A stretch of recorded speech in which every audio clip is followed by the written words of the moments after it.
Hey guys, this is just a video prepared to show you what I want from my expert advisor or EA on the MT4 platform. It's a pretty straightforward method. I'm not a programmer, so I've got no idea how to do it. If I could, I would. I don't think it's that difficult from what I've read and from what I know of MT4. Any questions at all or any inquiries? Here's my name, Jim, and here's my principal email address. So you can contact me on that. Now, as you can see, I think this is just a Euro USD, just a 5-minute chart. Over here on the right, I've got some initial build requirements. So what I need from this EA, this initial build, I just want to sort of build up a relationship with a programmer, and if it works out as I anticipate, then I'd like to take that relationship further with either further EAs or future add-ons to this particular EA. But what I need at this time is an ability to place a stop loss and target. These are critical, these things. I need a stop loss, be able to place a stop loss, and also be able to place a profit target.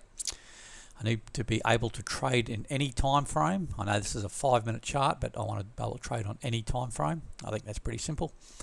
And the other critical thing, because it's just a basic crossover I'll explain in a minute, we must enter the trade on the close of the old candle or the open of the new candle. I'll show you what I mean by that.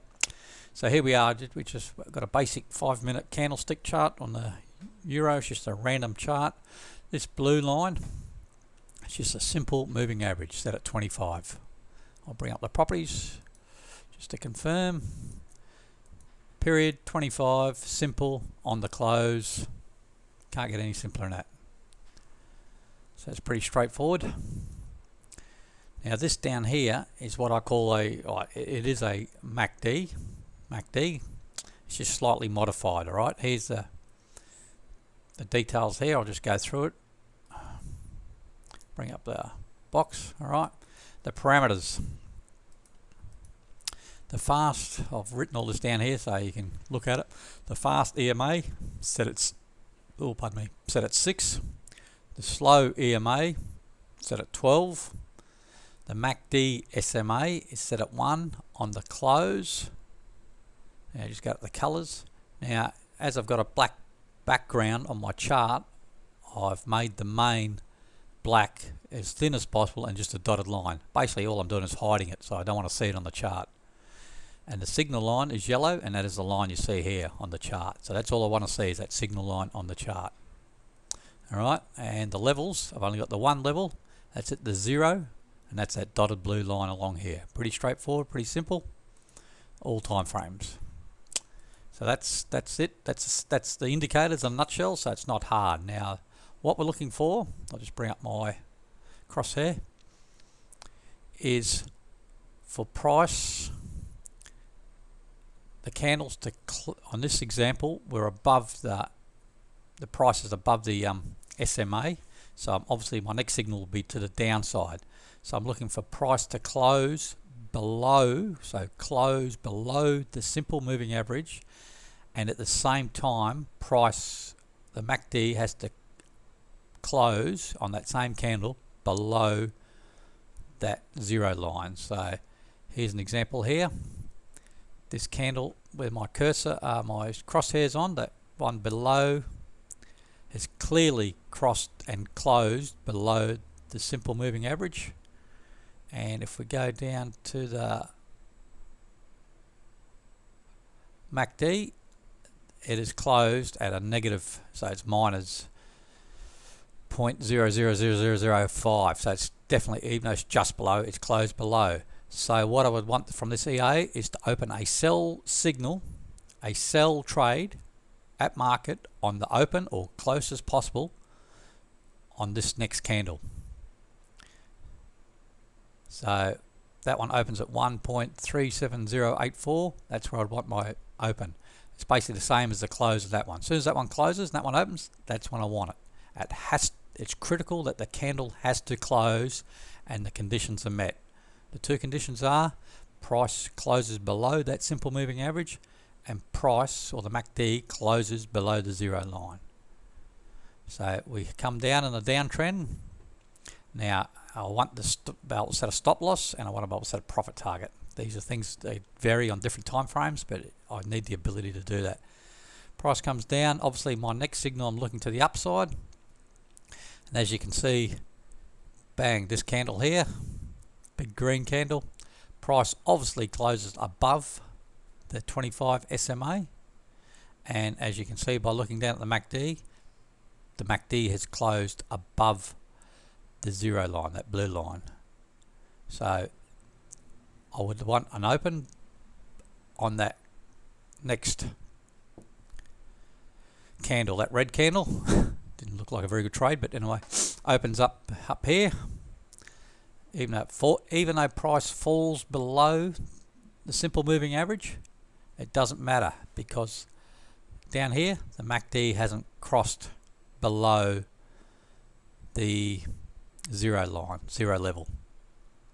So we're still in the long trade. Obviously my stop's going to be in a place where it's going to keep me in the trade still, but just because that price closes below the 25 SMA, it hasn't been confirmed by the MACD. If the MACD had turned down and continued down, then yes, there would be a new signal to the sell side. But in this case, we remain long and we go up, up, up, and our next signal's to the downside. So, and here we have a close below the 25 SMA, as you can see, and you can also see that the MACD is closed below the zero level. So we would sell on this next candle, this cross-looking candle, and again this candle's closed above the SMA, but because the MACD is still below the zero level, it's not a new signal. But it doesn't last long. Eventually we have this candle here closed above, but the MACD is still not crossed, but this one does. You can see that both the price is closed above the SMA and the MACD is closed above the zero level. So the next entry long would be on that red candle open. Pretty straightforward. So new buy signal. Once the price crosses above, we'll go back to the left of the chart. Pretty straightforward. I want to stop, be able to place a stop and also a target. New sell signal once it's confirmed on the MACD. And up again. Down and up. So two things have to be in place. Price has to either close for a buy signal. Price has to close above the moving average, and the MACD has to close above the zero level. For a sell signal, sell trade, price has to close below the 25 simple moving average, and price has, the MACD has to close below the zero level. Pretty straightforward. As I said, I want to build up a relationship with a programmer. Things I'll be looking at in the future. I don't know if these are things that can be done now within my budget or not. I'd like to be able to adjust the MACD and the MA parameters. Maybe change the like instead of a 25 simple moving average, you might want to change it to a 33 simple moving average or something like that. Same with the MACD. Not sure if that's simple to do in this case, or it might be something to do in the future. Also, I'd like the ability to add a trailing stop. Again, I'm not sure if that's a simple program code or what, I don't know. And the other thing I'm possibly looking at in the future would be to set like start and finish times. There is obviously better times during different sessions, trading sessions, when markets perform better for certain time frames and that. So I'd like to set a start and a finish time. But they're just a few ideas. So if you've got any questions about the video or the settings or what I require, just contact me on this email address here direct. And my name's Jim, and thanks for listening and good luck, and hopefully it'll work out well for us both. Thank you.